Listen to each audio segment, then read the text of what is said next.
તકલીફ હતી? કેવો દુખાવો થતો? આમ બહુ જાજો થતો, એમ સોજો તરત ચડી જતો એવું? પછી અમને તમારી ખબર પડી એટલે અમે અહીંયા આવ્યા લઈને. અહીંયાથી ઘણું સારું થઈ ગયું. મિત્રો આપણી સાથે અત્યારે શું નામ તારું ભાઈબંધ? શુભમ. વાહ ભાઈ વાહ, શુભમભાઈ છે, જેઓને એન્કલ સ્પ્રેન એટલે કે ઘૂંટીમાં અહીંયા ખૂબ જ દુખાવો હતો, બરોબર ને? હા. કેટલા સમયથી હતો ને આપ ક્યાંથી આવો છો? પોરબંદર થી આવીએ ને 1.5 વર્ષ થઈ ગયું. 1.5 વર્ષથી આ તકલીફ હતી? હા. કેવો દુખાવો થતો? આમ બહુ જાજો થતો, સોજો તરત ચડી જતો એવું? રમો એટલે તરત થાય? હા. માતાજી, આ ભાઈને કઈ રીતે તકલીફ થતી હતી? એને ગયો ને રમવા કરાટામાં, ત્યારનું એને લાગી ગયું હતું. પછી એમાં અમે કરાવી ટ્રીટમેન્ટ, અમદાવાદ બાયોસિપ કરાવ્યું, એમઆરઆઈ કરાવ્યું, સીટી સ્કેન કરાવ્યું. એમાં કઈ આવતું નથી કે હવે આને વાહ હશે, તો વાહ તો એટલાને ન હોય ને. પછી અમને તમારી ખબર પડી એટલે અમે અહીંયા આવ્યા લઈને. અહીંયાથી ઘણું સારું થઈ ગયું. અત્યારે આ ભાઈને હવે કેમ છે માતાજી? સારું છે. અને પેલા જે તકલીફ થતી ને અત્યારે શું તકલીફ? પેલા સોજો ચડી જતો ને આમ હાલવામાં પણ તકલીફ હતી, લંગડો. હવે હાલવામાં પણ સારું થઈ ગયું, સરખું હાલે છે.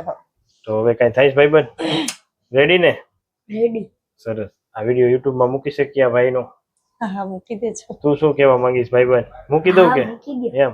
તું શું કહીશ આ બધાને યુટ્યુબ માં તારો વિડીયો જોશે તો શું કહીશ? આ સર બહુ સારા છે એમ? વાહ ભાઈ વાહ.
Ready?